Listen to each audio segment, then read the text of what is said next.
Hermanos queridos, hoy estamos entrando a la recta final de lo que es la primera carta a los Corintios. Hemos venido atravesando todo el estudio de esta carta y queremos animarles, invitarles a que puedan visitar nuestras redes sociales, sobre todo nuestra página en YouTube, donde están todas las prédicas. Ahí tienen toda la carta a los Romanos, por ejemplo. Y hoy se está completando ya la primera carta a los Corintios, así que ahí puedes, si quieres hacer un estudio bíblico, exegético, métete ahí y pues anda corroborando que lo que los hermanos están enseñando tiene que ver con las Escrituras, ¿verdad? Y hoy vamos a tocar un tema que es bastante complejo, pero bueno, eso es lo que sucede cuando estudiamos las Escrituras versículo a versículo, capítulo por capítulo. Eso hace que no nos saltemos esos versículos que son complicados, que son difíciles de explicar, pero también que cuando tocan temas no tan cómodos como el que vamos a tratar hoy, pues no nos los podamos saltar, porque eso es lo que toca, eso es lo que la Escritura está enseñando y eso es lo que la palabra de Dios quiere enseñarnos en este día. Hoy vamos a hablar acerca de finanzas y si no hago esta aclaración, probablemente quienes nos visitan por primera vez o quienes todavía no tienen madurez pueden decir, ¿dónde me vine a meter? ¿Sí?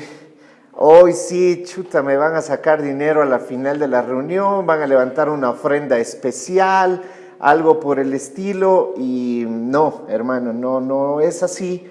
Lo que nosotros hacemos es predicar las Escrituras, predicar la palabra de Dios, y lo que queremos dar es un entendimiento tal como lo dio Pablo a la iglesia de Corinto, donde realmente vamos a nada más el día de hoy tocar los primeros 4 versículos del capítulo 16.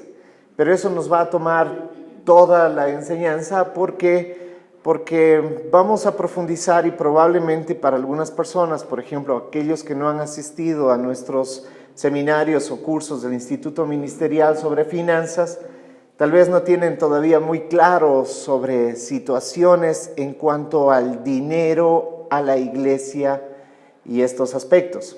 Entonces, hemos visto que es muy necesario que demos esta claridad y enseñemos a profundidad.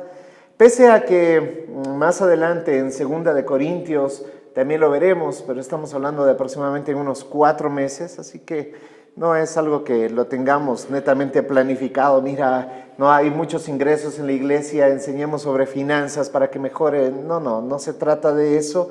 No es nuestra intención. Generalmente hay muchas iglesias, lastimosamente, que su predicación está centrada en las finanzas y sobre todo en la bendición, entre comillas, de su liderazgo, lo cual ocasiona justamente que este sea a veces un tema álgido de conversar, pero creemos que no es un tema al cual debamos rehuirle cuando estamos hablando a la luz de las Escrituras. Les invito a que vayamos a la palabra entonces a 1 Corintios 16, versículo 1. Y dice la palabra: en cuanto a la ofrenda para los santos, haced vosotros también de la manera que ordené en las iglesias de Galicia. Pablo sabe de lo que está hablando, los corintios saben de lo que está hablando, porque probablemente esta es una de las preguntas que le están haciendo a Pablo, pero nosotros no tenemos muy claro a qué se refiere cuando dice en cuanto a la ofrenda para los santos, ¿no? En base a lo que las Escrituras nos dicen en Hechos, y hablando del tercer viaje misionero del apóstol Pablo, podemos más o menos tratar de dilucidar lo que está tratando de decir. Y lo que vemos es que en la iglesia de Jerusalén hay mucha pobreza, hay mucha necesidad. Y entonces Pablo lo que está haciendo es levantando una ofrenda para llevar a la iglesia. Él ve esto como una oportunidad de unir a las iglesias gentiles con la primera iglesia la iglesia de Jerusalén. Recuerden que esa es la primera iglesia que se forma.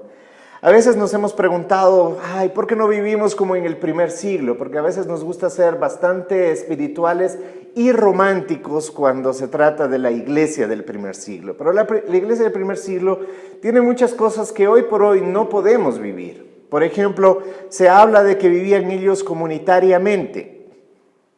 Entonces nosotros decimos, pero claro, es que quienes son más religiosos dicen, pero nosotros deberíamos vivir también así comunitariamente. Claro, ¿cómo era comunitariamente? Pues la gente vendía sus propiedades y traían su dinero para que los apóstoles lo manejasen y lo distribuyesen entre la iglesia. ¿Cuántos van a vender su casa para hacer eso? ¿Verdad que no?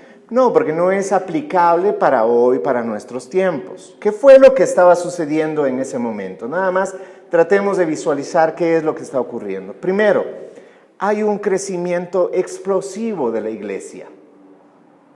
Recuerdan que en Hechos 2, después de lo que habíamos mirado hace unas semanas atrás, después de este estruendo fuerte en el que el Espíritu Santo desciende, la gente dice que se agolpó alrededor de ellos.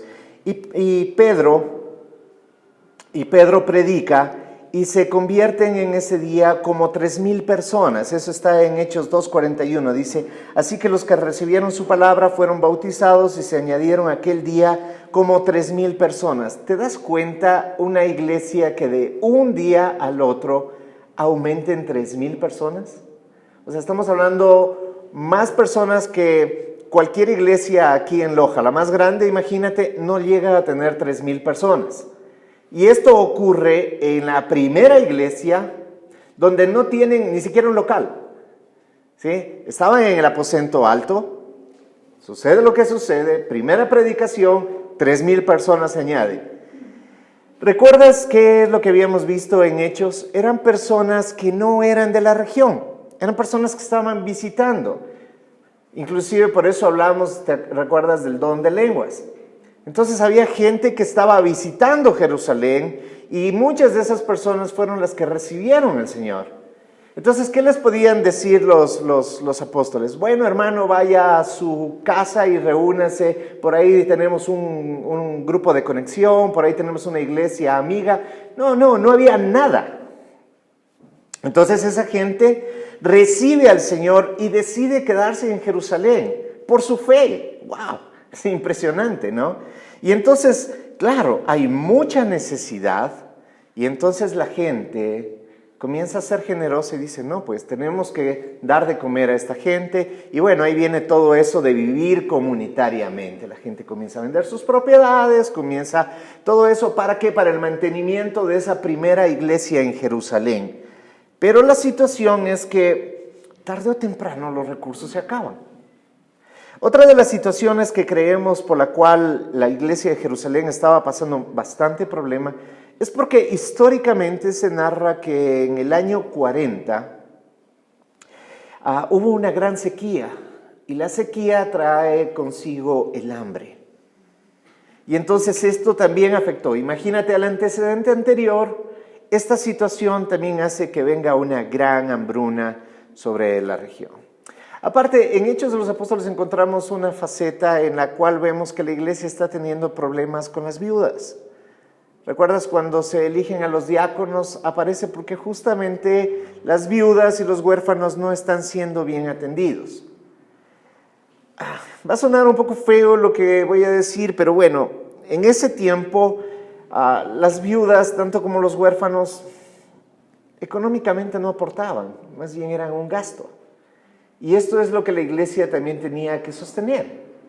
Entonces aquí tenemos 3 factores por los cuales vemos que la iglesia de Jerusalén está pasando momentos bastante complejos. Y entonces creemos que es esto a lo que se refiere el apóstol Pablo cuando habla acerca de la ofrenda. Aparte tenemos que tener en cuenta que Pablo recolectaba también para su propio sostenimiento. Hay mucha gente que dice, no, es que Pablo, él trabajaba y hacía sus carpas y con eso se sostenía. A ver, hermanos, eso fue al inicio de su ministerio, pero no fue todo su ministerio. Las Escrituras claramente, y lo vimos igualmente en Corintios, él mismo hace esta aclaración y dice, o sea, ¿qué acaso solamente yo no soy digno de vivir como viven los demás apóstoles? O sea, si sembramos en ustedes lo espiritual, ¿acaso no deberíamos cegar de ustedes lo material? ¿Recuerdan esa enseñanza? No vamos a regresar por cuestiones de tiempo, ¿no? Entonces, él también recolectaba para su propio mantenimiento. El mismo hecho de tener 3 viajes misioneros, ir de un lado al otro, pues es algo costoso. Y entonces él recibe las ofrendas de las iglesias, pero no de los corintios, porque los corintios son una iglesia inmadura, ¿sí?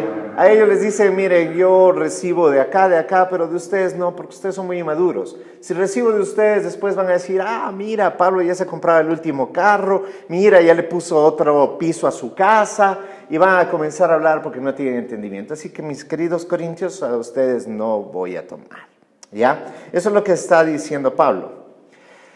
Y justamente este es un tema que Pablo, después de venir hablando de, por ejemplo, lo que nos habló Carlos las 2 últimas semanas acerca del Evangelio, de la resurrección, uno dice, wow, o sea, Pablo debería continuar en esa línea. Está terminando su primera carta a los Corintios.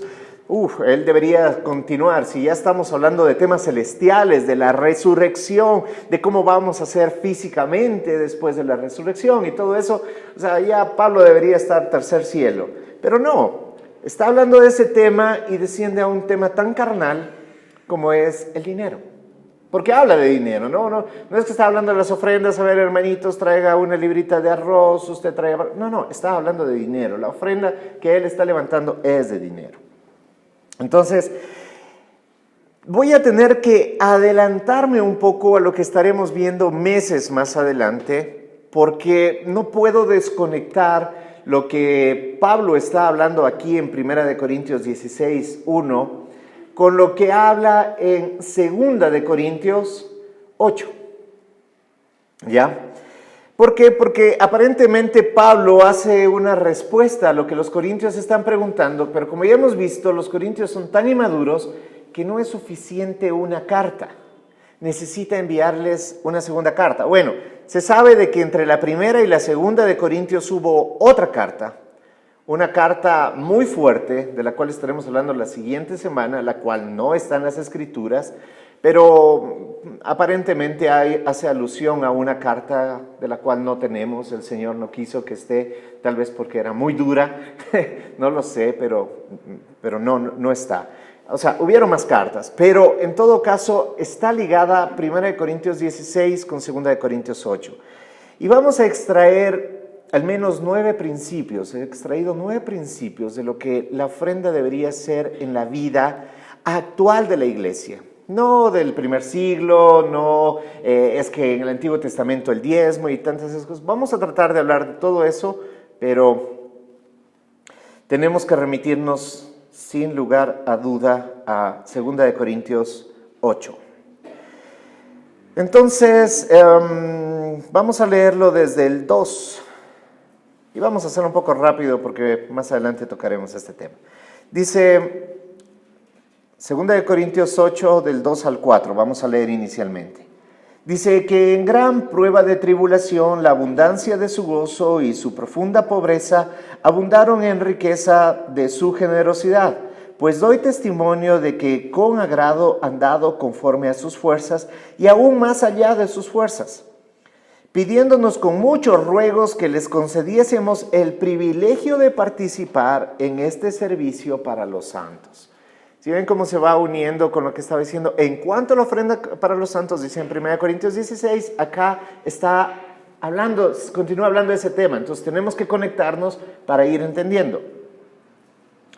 Mientras Pablo tiene que escribir estas 2 cartas a los corintios para hablarles acerca de hermanitos, deben ser generosos, Pablo habla de los filipenses y dice que a pesar de la gran tribulación que los filipenses están pasando, ellos le ruegan a Pablo para que les permita participar en la ofrenda que están recolectando para los de Jerusalén.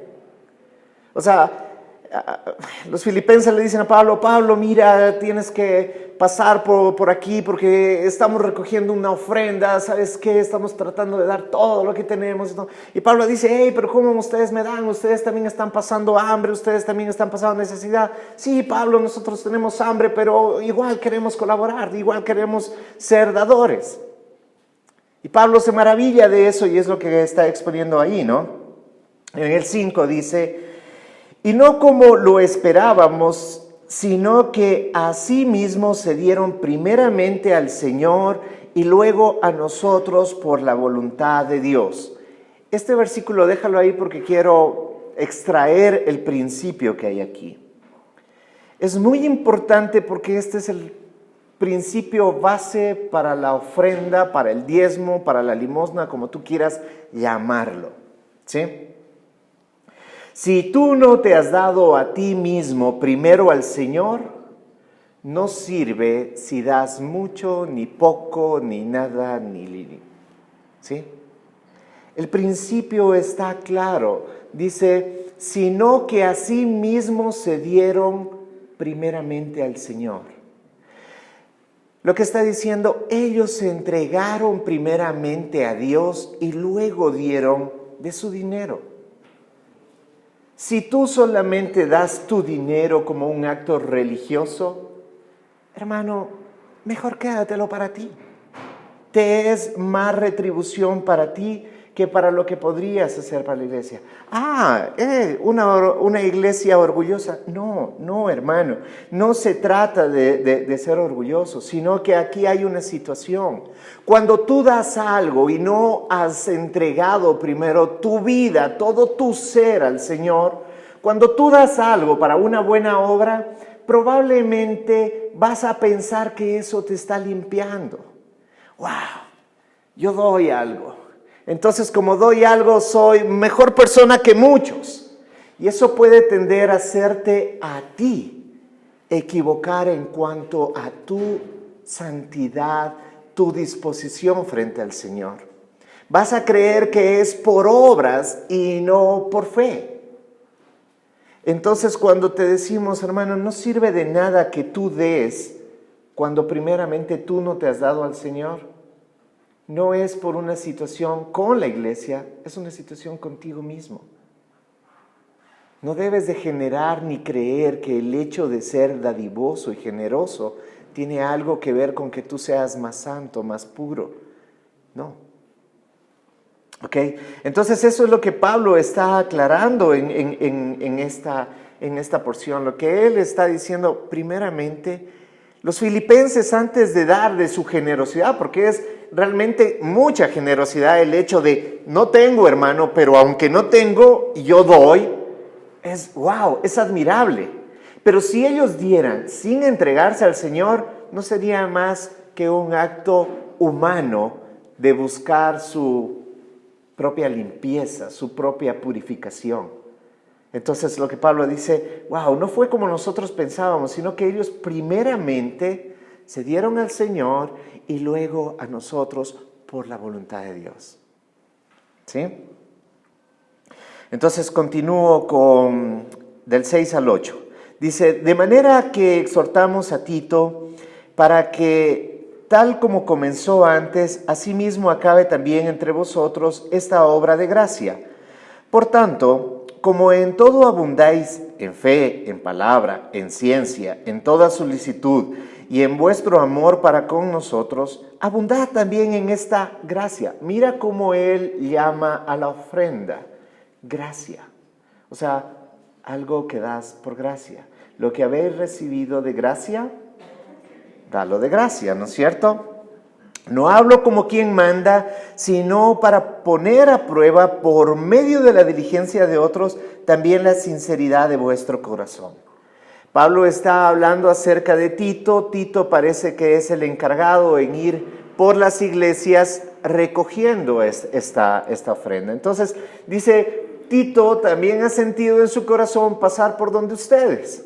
Y ustedes que, como Corintios, que abundan en todo, que abundan en fe, que abundan en palabra, que abundan en ciencia, también creemos que deberían abundar en esta gracia, ¿sí? Y aquí nace el segundo principio. Dice, no hablo como quien manda.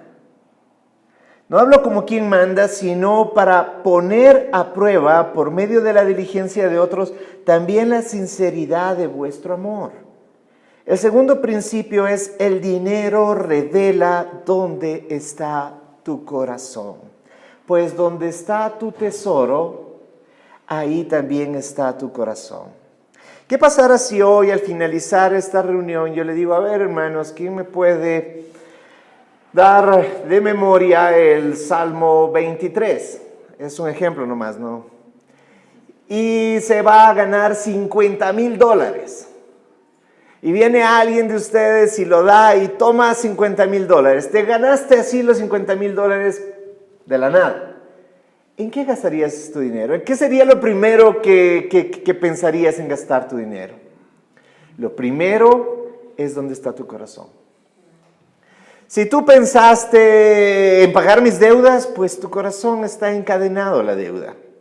Si tu corazón está en, ay, me dieron las vacaciones que nunca he tenido, pues tu corazón está ahí. Si tú dices, bueno, hoy les comprar a mis hijos, bueno, tu corazón está ahí. ¿Sabes por qué? Porque el dinero ayuda a revelar dónde está tu corazón.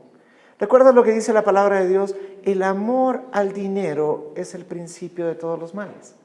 No es el tener dinero, es el amar al dinero. Y a veces estamos metidos en esa onda, ¿no? De amar al dinero, de buscar el dinero. Es que si no trabajo, no tengo nada, si no hago, o sea, puede tener mucho sentido. Pero que tenga sentido no necesariamente es lo mejor. Solamente hazte esa prueba. Si tuvieras todo el dinero a tu disposición, ¿qué sería lo primero que harías? Sin decir, oh hermano, yo lo quería. No. Sin poner voz de profeta, de alto vuelo, sino honestamente, hacia adentro, en tu corazón, ¿qué es lo primero que harías si tuvieras dinero? Pues eso te va a ayudar a revelar mucho dónde está tu corazón. Y ese es el segundo principio. El dinero revela dónde está tu corazón. Nosotros podemos apoyar muchas cosas. Apoyamos Netflix. ¿Sí? No dejamos de pagar nuestra cuenta de Netflix, no dejamos de pagar tal vez la cuenta de Disney, pagamos cuenta del internet, pagamos cuenta de todo, pero a veces nuestro corazón tampoco está en la iglesia. Apoyamos otras cosas menos la iglesia, porque no está nuestro corazón en la iglesia, porque no está nuestro corazón enfocado en lo que es la obra de Dios. Ok, vamos con el tercero. Estamos en 2 Corintios 8, vamos del 9 al 11. Dice, porque ya conocéis la gracia de nuestro Señor Jesucristo, que por amor a vosotros se hizo pobre siendo rico, para que vosotros con su pobreza fuisteis enriquecidos. Y en esto doy mi consejo, porque esto os conviene a vosotros, que comenzasteis antes, no solo a hacerlo, sino también a quererlo, desde el año pasado. Ahora pues, llevad también a cabo el hacerlo, para que como estuvisteis prontos a querer, así también lo estéis a cumplir conforme a lo que tengáis. Pablo les está diciendo a los corintios, miren, ustedes ya un tiempito estuvieron comenzando a entender esta situación, comenzaron a dar y luego se volvieron para atrás. Bueno, ¿saben qué? Les animo a que continuemos hacia adelante. Y aquí nace el otro principio, ¿sí? Ahora pues llevad también a cabo el hacerlo, para como estuvisteis pronto a querer, así también lo estéis en cumplir conforme a lo que tengáis. El principio es, uno da de acuerdo a lo que tiene, no a lo que no tiene. Tú has escuchado a veces en iglesias que dicen, hermanos, demos $1,000, demos $100, hagamos pacto con el Señor. No tienes, hermano, da como si tuvieras. ¿Se han escuchado, no es cierto? Por eso se ríen. Igualito a quien, no sé a quién haría. Sí. Da como que tuvieras, hermano. Ten fe, siembra. Eso no es lo que la palabra de Dios dice. La palabra de Dios dice conforme a lo que tengas. No a lo que no tienes. Si no tienes, no tienes. Si tienes, deberías. ¿Sí? O sea, se va entendiendo. Pues porque si tú dices, conforme a lo que siembro, recibo, entonces voy a hacer como están haciendo ahora en estas pirámides, ¿no? Van y sacan plata del banco para meterlo en estas pirámides conforme para que me den más. Y en algunas iglesias se predica de esa manera. Entonces uno dice, chuta, es que voy a sembrar más para recibir más. Entonces, chuta, me voy a sacrificar. Y entonces por poco vas y sacas del banco para hacer un pacto con Dios. Algún momento hablaremos acerca de pactos, pero hermano, en la palabra de Dios nunca nace un pacto del hombre para con Dios. Los 6 pactos que hay en la palabra de Dios son pactos que Dios hace con el hombre. ¿Sí? Así que, hermano, vamos a pactar. Olvídate de eso, hermano. Te pueden haber enseñado, puede sonar bonito, puede sonarte a una buena pirámide para hacer dinero, pero la verdad es que la palabra de Dios no nos enseña eso. Si la palabra de Dios dice que tú no te endeudes con el mundo, tampoco deberías endeudarte con la iglesia. ¿Sí? O sea, si no tienes, pues no tienes. Cada uno conforme a lo que tiene, es lo que dice este principio. Si están anotando, hermanos, después van a... Es muy importante. Ok. Me quedé pensando en igualito a quién, pero bueno. Segunda de Corintios 8, 13, 21. Porque no digo esto para que haya para otros holgura y para vosotros estrechez. ¿Sí te das cuenta? O sea, dice, si no tienes, pues no deberías porque otros van a tener holgura y tú vas a tener estrechez. No, dice, sino para que en este tiempo, con igualdad, la abundancia de vuestra supla la escasez de ellos, para que también la abundancia de ellos supla la necesidad vuestra. O sea, hoy por mí, mañana por ti, más o menos lo que está diciendo Pablo. Para que haya igualdad, como está escrito, el que recogió mucho no tuvo más y el que poco no tuvo menos. Pero gracias a Dios que puso en el corazón de Tito la misma solicitud para vosotros, pues a la verdad recibió la exhortación, pero estando también muy solícito para su propia voluntad, partió para ir a vosotros, y enviamos juntamente con él al hermano cuya alabanza en el Evangelio se oye por todas las iglesias. Y no solo esto, sino que también fue designado por las iglesias como compañero de nuestra peregrinación para llevar este donativo que es administrado por nosotros para gloria del Señor mismo, y para demostrar vuestra buena voluntad, evitando que nadie nos censure en cuanto a esta ofrenda abundante que administramos, procurando hacer las cosas honradamente, no solo delante del Señor, sino también delante de los hombres. Aparentemente, las iglesias estaban diciendo, hermanos, no vayamos a Corinto. Los corintios todavía son muy niños espirituales. No levantemos ahí la ofrenda. Y Tito dice, hermanos, no podemos quitarle el privilegio a la iglesia de Corinto que también den. Así que, hermanos, debemos ir. Bueno, entonces está bien. Anda, Tito, anda con el hermano también que es alabado en todas las iglesias por su predicación del Evangelio. Anda con él y vayan por las iglesias recogiendo. Es lo que está contando, ¿no? Pero también está diciendo de que hay una ofrenda que es abundante, sea poca, sea lo que sea. Lo que él está diciendo es que debe manejarse honradamente. El principio 4 es confiabilidad. Debe haber confiabilidad en el lugar donde estás poniendo tus ofrendas.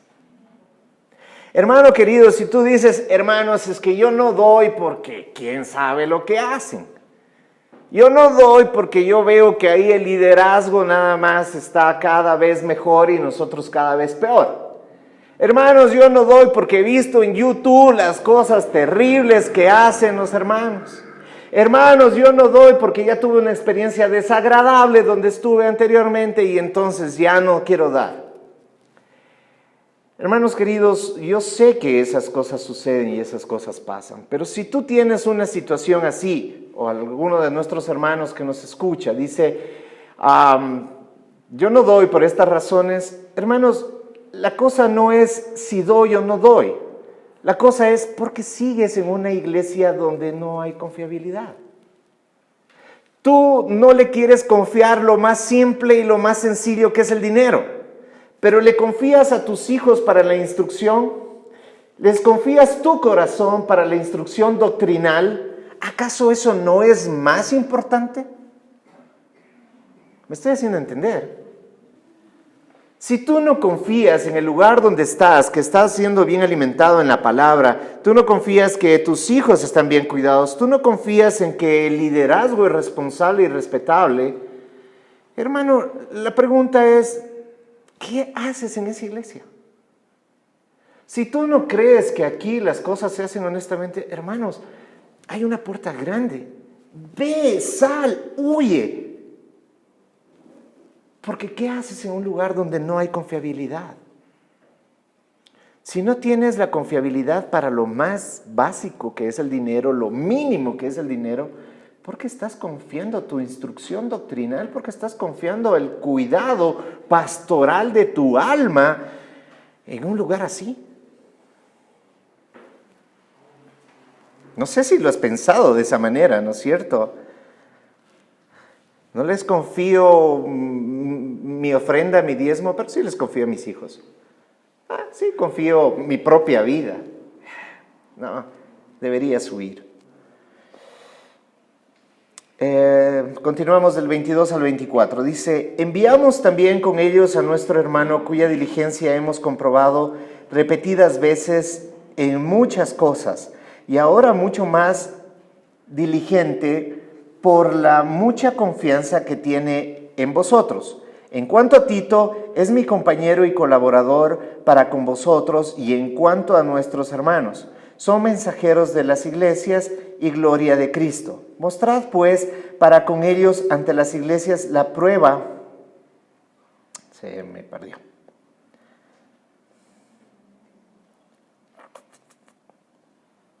Estábamos en confiabilidad, ¿no es cierto? Mostrad pues para con ellos ante las iglesias la prueba de vuestro amor y de vuestro gloriarnos respecto a vosotros.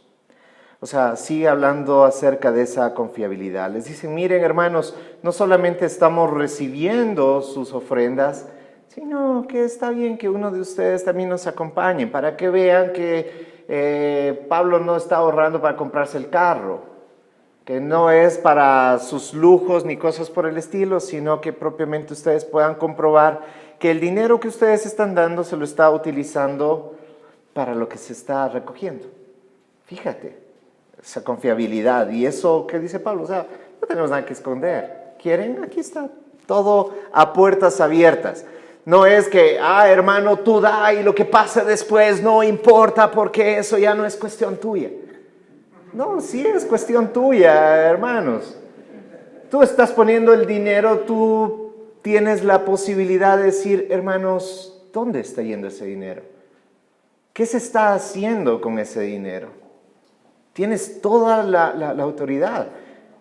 Yo sé que no se trata de que seas un auditor, pero si en algo estás dudando, hay una desconfiabilidad porque dices, bueno, no sé, no estoy entendiendo, quiero saber. Entonces, pues, uno tiene que tener carta abierta para decir, mira, aquí está, esto es lo que se está manejando. O sea, creo que no hay nada de malo en eso. No se trata de auditoría, se trata de confiabilidad, se trata de honestidad, se trata de, mira, no hay nada que esconder. Eso es todo, ¿no? Quiero volverme por un momento al capítulo donde estamos, a Corintios 16, a 1 Corintios 16. Luego vamos a volver por acá, pero ¿Sí? Hasta ahí es un poquito para entender lo que dice en cuanto a la ofrenda a los santos. Ahí estamos entendiendo un poco lo que es la ofrenda a los santos, lo que es levantar esta ofrenda para llevar a Jerusalén. ¿Sí? Es para que se entienda. Entonces, ¿qué dice 1 Corintios 16:2? Dice, cada primer día de la semana, cada uno de vosotros ponga aparte algo según haya prosperado, guardándolo para que cuando yo llegue no se recojan entonces ofrendas. Si todas las iglesias utilizáramos solo este versículo para el manejo de nuestras ofrendas, habría gran transparencia. Pero vamos viendo. Primer principio que vemos aquí, que a la cuenta en nuestro caso sería el principio 5, ¿sí? Cada primer día de la semana está hablando acerca de periodicidad, queridos hermanos, o sea, cada cierto tiempo. No está diciendo, hermanos, háganlo cuando se les ocurra. Ay, cierto, van a levantar ofrenda. A ver, escucha, ¿cuánto tengo aquí? Estos 3 centavitos. Hermanos, así se encuentra a veces. ¿Sí? No, está hablando acerca de una periodicidad, está hablando acerca de algo que se hace de forma periódica. No creo que necesariamente debe ser cada 7 días. A ver, no dice que la reunión tenga que ser los días domingos. No necesariamente, no hay una instrucción bíblica que diga que debe ser el domingo. Pero sí muestra en 2 ocasiones, en Hechos y en otra porción como esta, en que la iglesia primitiva se reunía el primer día de la semana. El primer día de la semana es el domingo. Ellos terminaban en Sabbat, el sábado, y la empezaban el día domingo. Entonces, de ahí probablemente nació la tradición para nosotros reunirnos. Nosotros no le llamamos servicio dominical porque cuando nos tocó reunirnos en sábado, ¿qué podíamos decir? El servicio dominical en sábado. Entonces nosotros lo llamamos un servicio general porque no importa el día, sino la idea es la congregación. ¿Ok? Entonces dice, entonces yo tengo que reunirme entonces los domingos para ir a dar. No necesariamente creo que el principio es tienes que dar los domingos. El principio es tiene que ser periódico. Tiene que ser cada un tiempo que tú lo programes de acuerdo a tus posibilidades, de acuerdo a tus ingresos. Si tú tienes ingresos quincenales, no creo que sea lo lógico que des semanalmente. Si son mensuales, no creo que sea que des cada 15 o cada semana, sino de acuerdo a lo que tú puedas, o sea, según cómo se mueva tu economía. Lo que sí habla es de que hay una intención en aquello, ¿ya? Por eso nosotros, por ejemplo, tenemos sobre. ¿Para qué? Para que tú lo hagas en tu casa. Más adelante lo vamos a ver. No por emociones, sino que tú puedas decir, a ver, yo gano tanto, esto es lo que conforme a mi corazón he decidido darle al Señor. No esperando a ver lo que me queda, entonces le voy a dar al Señor. Sino yo ya he hecho con el Señor un acuerdo. Esto es lo que te entrego, Señor. Entonces, no nace de mi situación económica, nace de mi compromiso con el Señor. ¿Sí? Entonces, hay una periodicidad. Entonces, Señor, cada mes, cada 15, cada trimestre, cada año, yo no sé cómo sea tu economía, pero eso ya es cuestión de lo que tú decidas hacer. Luego dice, cada uno de vosotros, lo que está hablando es el principio 6, es para todos. Cada uno de vosotros, o sea, es para todos. No es para cierto grupo de personas, no es es para el liderazgo nomás, no, es para todos, ¿ya? Es universal y es para cada uno. ¿Ya? O sea, es para todos, es universal y también es para cada uno. Entonces, uno puede decir, entonces, si el esposo y la esposa trabajan, entonces cada uno tiene que dar. No, es en el sentido de, mira, el esposo o la esposa trabaja, un hijo trabaja, entonces, bueno, todos participemos de esta gracia. No solamente, el papá es el que trabaja, entonces el papá nada más da. No, participemos todos de esta gracia de lo que está diciendo Pablo. Cada uno conforme a lo que haya acordado, conforme a lo que tengo. ¿Recuerdan? No a lo que no tengo, sino conforme a lo que tengo. Luego, dice, ponga aparte algo. Ahí estamos hablando de esa previsión. Porque al menos nosotros aquí en Arco Loja creemos de que debe haber previsión. ¿Por qué? Porque ¿qué pasa si tú no tienes previsto, no? Y entonces viniera el apóstol Pablo, y eso es lo que dice en una parte de él. Viene el apóstol Pablo y dice, hermanos, vamos a levantar una ofrenda. Y tú dices, chuta, yo no tenía pensado dar, pero es Pablo. Entonces, a ver, bueno, voy a ver cuánto doy, ¿no? Pero sin irnos muy lejos, en la congregación se invita a un predicador muy carismático, muy wow, y entonces viene y te habla acerca de la prosperidad. Hermanos queridos, yo tenía una casa, la regalé, el Señor me dio 2, luego di mis 2 casas, el Señor me regaló 4, y yo tenía una pequeña bicicleta, la regalé y el Señor me dio un carro, y después vendí el carro, lo regalé al carro y el Señor me dio un avión, y después di el avión y me dio un cohete espacial. Hermanos, contigo también lo puede hacer. Vamos a dar. ¿Sí? Bravo. ¿Sí? Y entonces la emoción va a hacer que tú digas, sí. A mí me pasó una vez, yo lo contaba aquí, ¿no? A mí me pasó una vez, en verdad. Estábamos por viajar con mi esposa a Quito. Y fuimos a una reunión de esas espectaculares en la noche, de esas que te avivan, ¿no? Y entonces, claro, ahí el predicador hablaba de todo eso. Yo quería tener un cohete espacial. Entonces yo dije, wow, yo quiero el cohete espacial. ¿Sí? Como parece como menú, ¿no? Entonces, coge lo que quieres, ser bendecido. Y claro, yo tenía el dinero con el cual nos íbamos a ir a vacaciones. Y la emoción, pues, es que hermano, da y siembra y todo. Y yo, ay, pa. Hasta ahora me acuerdo por qué, porque fue algo tan emocional que estoy tan arrepentido de haberlo dado. En serio, hermanos. Pero hasta el pastor dio el anillo que tenía, así se lo sacó al anillo, ¡pah! El pastor de la congregación donde asistía. Y dio así, todos emocionados. Hermanos, justamente Pablo dice, no es así. Ustedes hagan en previsión, entonces ustedes ya pueden llevar su sobre, lo que sea, o traen ustedes aparte, pero ustedes ya tienen visto lo que van a dar. No se trata de la emoción que yo pueda dar. O sea, imagínate, yo ahorita te estoy enseñando acerca de la ofrenda. Entonces, hermano, da la ofrenda, y que ni sé qué. Entonces, wow, yo sí voy a dar. Y hoy das más generosa que otras veces. Eso no te sirve de nada, porque simplemente es emoción. El Señor está hablando de previsión, y cuando está hablando de previsión está hablando de algo que tú lo haces conscientemente, que tú lo haces inteligentemente, que no eres manipulado, sino que es algo que tú entiendes y que lo haces de la abundancia de tu corazón. Eso es así de sencillo.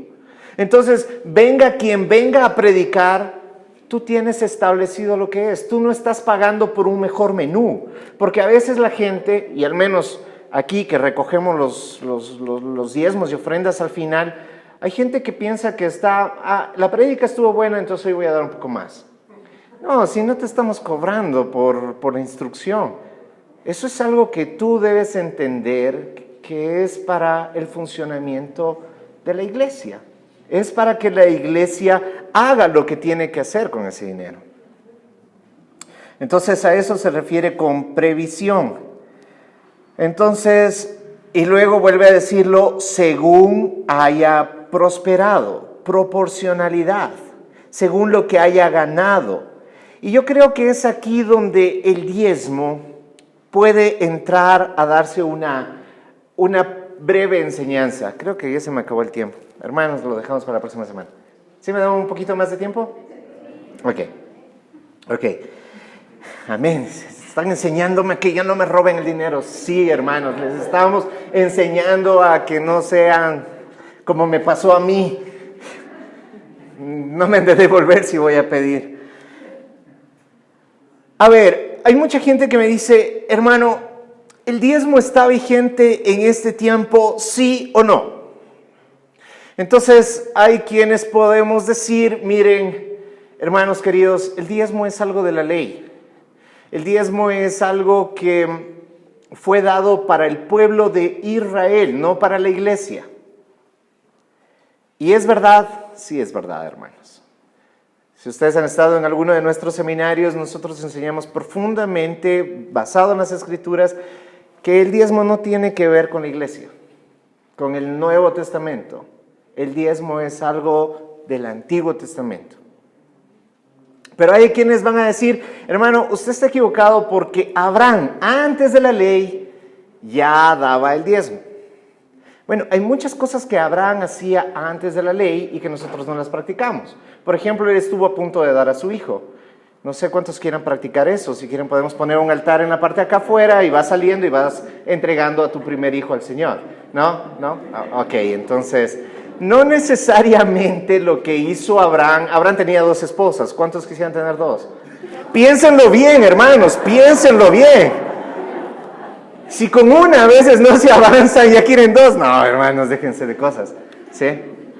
O sea, hay muchas cosas que Abraham hizo que no necesariamente por eso tenemos que hacerlo nosotros. Algún momento, y creo que pronto vamos a tener un seminario nuevamente de finanzas, en el cual todos están invitados y pueden venir y podemos hablar más del tema. Pero en una respuesta sencilla yo diría, estoy totalmente de acuerdo que el diezmo no es parte de la iglesia neotestamentaria. No es una obligación el diezmo, y lo aclaro. La pregunta podría ser, y hermano, ¿ustedes por qué cobran diezmos? A ver, aclaro, nosotros no cobramos diezmos. Hay iglesias donde cobran el diezmo y te están viendo en el cuadernito, hermano, usted no ha diezmado, caeráse. Sí, eso es un cobro del diezmo, pero la palabra de Dios nos muestra de que es 100% voluntario. Nadie puede obligarte. ¿Sí? Lo está diciendo un pastor, pueden tomar fotos si quieren. ¿No? Bueno. En verdad, no es obligatorio. ¿Por qué nosotros lo tenemos? Bueno, porque creemos, uno, en la periodicidad, creemos en estos principios. ¿Por qué 10%? Bueno, cada uno puede dar según su corazón, no necesariamente el 10%, puede ser el 20, el 30, el 40, el 50, eso ya depende de cada una de las personas. Pero la palabra de Dios sí muestra que Dios habló de ese 10%, no para la iglesia, pero es una cantidad que Él la puso. Entonces decimos, bueno, está bien. Otra porque está facilito.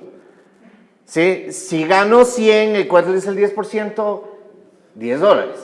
Ahora, si yo digo, no, yo voy a dar el 8.7, no sé, tal vez de 100 está fácil, pero de 246 no sé qué tan fácil sea sacarlo, ¿no? Entonces, qué pereza, 10% está más fácil.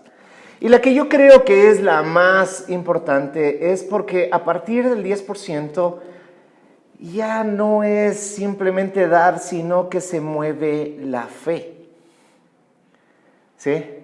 Porque si tú ganas $1,000 y das $5, no necesitas fe. ¿Sí? Pero si ganas esos $1,000 y ya tienes que dar $100, o sea, eso ya está afectando mi economía. O sea, con $100 podría pagar el Netflix, podría pagar la luz, podría pagar el internet, podría pagar el agua, ¿sí? Entonces, ya 10% está hablando de que debes moverte por fe, de que debes de creerle a Dios. ¿Por qué? Porque el 10% ya afecta a tu economía. Ahora, afecta a tu economía cuando es algo para ti, pero cuando es algo para dar, perdón. Pero cuando es algo para ti, vos dices 10% no es nada. ¿Sabes por qué? Tú te vas al centro comercial, tú te vas a donde vayas y ves, gran oferta, 10%. 10%, gran oferta. A mí llámeme cuando esté 50, 60, 70%. ¿No es cierto? 10%, ¿qué va a hacer? Ah, pero cuando es 10% de tu generosidad, ahí sí afecta. ¿Sí te das cuenta? ¿Sí? Si hablamos de, bueno, da el 1%, da el 2%, no afecta a tu economía, es algo que puedes dar con holgura. Inclusive es algo que la gente da, mete la mano en el bolsillo y pone cualquier moneda que esté en el bolsillo. Y uno dice, estoy siendo generoso. No, porque no has entendido la ofrenda.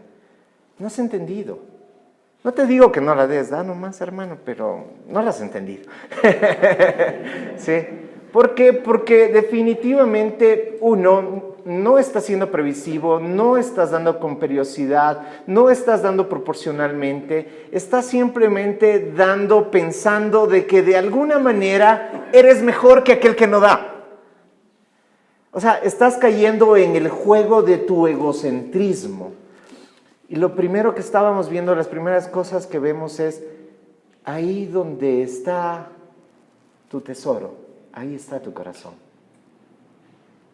Y claramente dice tu tesoro o tus finanzas. Ahí donde están tus finanzas, ahí está tu corazón. ¿Ya? Entonces, si a mí me preguntas si el 10% está vigente, yo te diría, según la ley, no. Según la gracia, tampoco. Pero creemos que es un buen porcentaje para hacerlo. Ojo, no estamos diciendo tienes que diezmar. Si tú no tienes el entendimiento, no tienes el conocimiento, no lo hagas. No lo hagas. ¿Sí? No vayas a decir, en esa iglesia me están obligando. No lo des, tranquilo. Vive en paz. Ven y vas a ser tratado igual que el que da como el que no da. Aquí no hacemos distinción en ese tipo de cosas. Vamos con el siguiente. Ya, para que cuando yo llegue no se recojan entonces ofrendas. Entonces hay quienes malinterpretan y dicen, no, es que eso fue solamente en esa ocasión. No, Pablo está hablando otra vez. Si yo llego y yo levanto la ofrenda, ustedes van a decir, ay, tenemos que dar porque es Pablo. No, está diciendo para que no sea algo impositivo, sino para que sea algo dado sin presión, sin presión. Y aquí tenemos que aprender a soltar. ¿Por qué? Hay mucha gente que dice, hermanos, yo no voy a dar el diezmo en la iglesia. Yo más bien voy a ocupar ese dinero y voy a dar a la gente con necesidad. Bueno, quiero aclarar esto. Tú eres libre de dar tu dinero donde quieras. ¿Sí? Partamos de esa premisa. No estamos diciéndote, no, hermano, tú el diezmo tienes que traer a la iglesia. Puedes darlo donde tú quieras. Pero vamos a una cosa. Si tú le das a alguien así, ese alguien te va a ver. Y de por sí tú vas a tener ya tu recompensa. Gracias, que Dios le bendiga. Cualquier cosa que pueda hacer. La palabra de Dios dice, ya habrás recibido tu recompensa. Cuando tú das en una bolsa que vos no sabes a dónde mismo irá para ese dinero, ¿quién te puede agradecer? Ni siquiera la iglesia. Aquí cuando se recogen no te van diciendo gracias hermano, gracias hermano. Nadie te agradece. ¿Sí? Y nadie sabe cuánto pusiste, si pusiste, lo que sea. Tal vez más que el grupo que está encargado de hacer el conteo. Que te voy a contar muy rápidamente. Aquí ustedes han visto cómo se recoge, ¿no? Luego eso va a las oficinas y ahí hay un grupo de hermanos. Yo no estoy en ese grupo de hermanos. Que realizan el conteo. No uno, no dos. A partir de hoy también ya están 3. ¿Sí? ¿Por qué? Porque eso da confiabilidad. Y ni siquiera deben ser de la misma familia, ¿no? Porque a lo mejor son esposos, dicen, a ver, hermana, aquí tenemos a hermanita para el almuercito de hoy. Hermanos, ustedes no saben las cosas que yo he visto en cuanto a los malos manejos de la ofrenda y el diezmo. Es impresionante y es muy triste y es muy general. Por eso tratamos de tener un sistema muy estricto en el cual justamente pueda ser manejado con honestidad. Entonces son 3 personas que hacen el conteo, 2 del consejo y uno que no es del consejo. ¿Para qué? Para que haya uno o sea, todos somos de la congregación, pero alguien que es externo al consejo, porque a lo mejor el consejo también hace sus amarres, ¿no? Entonces, alguien externo al consejo ¿ya? Para que puedan hacer el conteo. Y entonces hacen el conteo y llenan un acta. Tanto dinero, ¿ya? Y ese dinero es entregado a quien hace el depósito. Y entonces se hace un depósito y sale una papeleta de depósito igual a la del acta. Entonces, cantidades cuadran exactamente, perfecto. Y para que salga ese dinero tiene que ser manejado en una cuenta corriente que tiene 2 firmas. Yo no firmo, por si acaso. El pastor no tiene nada que ver en situación finanzas, porque sería mal que yo esté involucrado en eso, ¿no? ¿Por qué? Porque a lo mejor yo puedo decir, hermanos, como yo soy el pastor, aquí yo necesito un poco más. ¿Saben qué? Este mes no me fue tan bien, la pandemia, ustedes saben, hay más ofrenda, denme más plata. ¿Sí? No, hermanos, aquí hay, aparte del consejo de ancianos, hay una junta directiva que está conformada por personas de entre ustedes. Y esa junta directiva determina el sueldo que tiene el pastor, determina los gastos, determina todo ese tipo de situaciones. Entonces, ese es un manejo transparente financiero que se da. Entonces, todo está anotado, todo está en actas. Entonces, hermano, ¿sabe qué? Yo di una ofrenda, yo di un diezmo el 3 de mayo del 2019. Quiero saber si eso ingresó. Entonces, hermanos, vamos a los libros. Sí, aquí está, efectivamente está. Usted ha dado una primera o una segunda reunión. Sí, ese dinero fue depositado y aquí está el número de referencia del depósito. Y a partir de eso, bueno, tal vez se pagó con eso, se pagó luz, agua, teléfono, sueldo. O también, hermanos, nosotros de lo que recibimos también damos para la congregación. Gente que entre nosotros está pasando necesidad, porque la palabra de Dios muestra eso. Hay gente que dice, no, es que el diezmo es para el templo. No, hermanos, en verdad el diezmo del Antiguo Testamento era uno de los 3 diezmos que había. Uno era netamente para el mantenimiento de los necesitados. Por tanto, nosotros tenemos separado un porcentaje para dar a quien lo necesite. ¿Sí? Entonces hacemos llegar a las personas que necesiten en las formas que sea. Entonces probablemente de tu dinero está llegando ahí a personas, pero no va a venir a agradecerte, ay, gracias hermanito, sé que usted me ha mandado una canción. No lo sabe. Simplemente sabe que la congregación de su generosidad ha dado conforme Dios ha puesto en su corazón. ¿Sí te das cuenta? Entonces, eso, hermanos queridos, me gustaría seguirles hablando, pero difícilmente hoy en una sola reunión podemos hacerlo.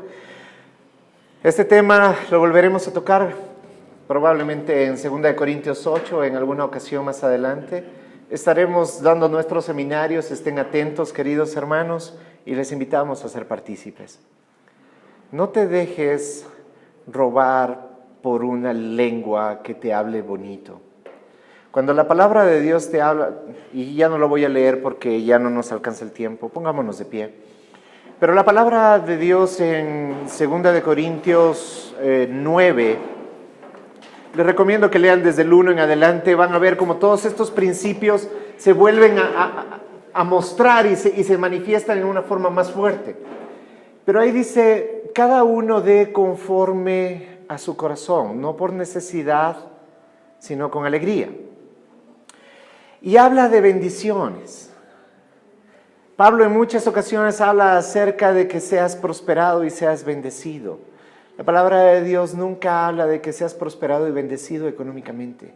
No siembres dinero para recibir dinero. Mi papá decía, es como meter aguja para sacar barreta.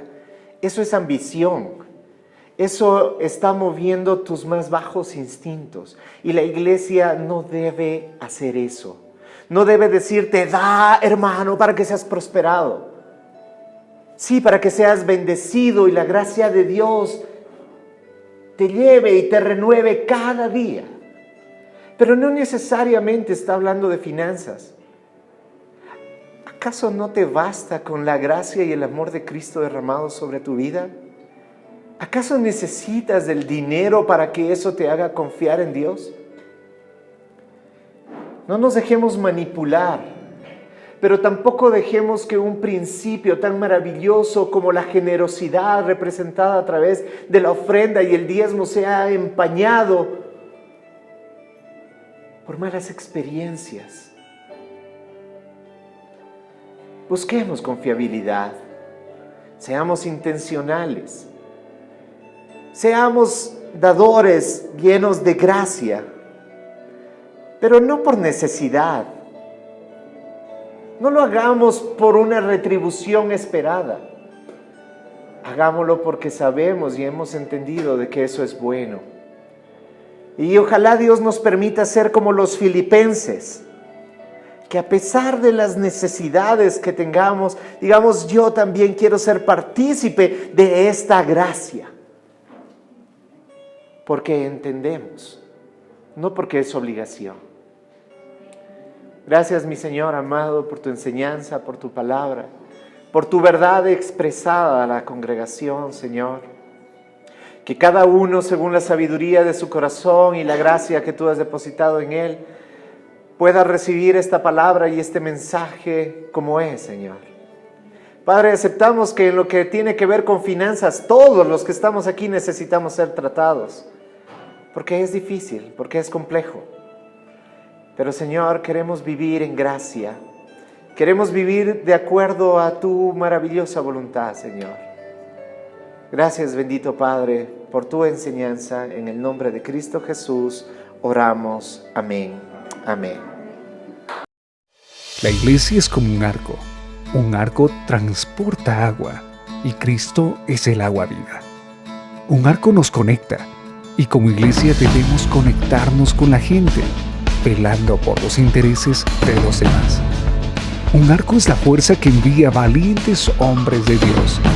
Y un arco genera unidad entre dos cosas separadas, Dios y el hombre. Esa es la iglesia, la esposa. Vivamos la iglesia, seamos el arco.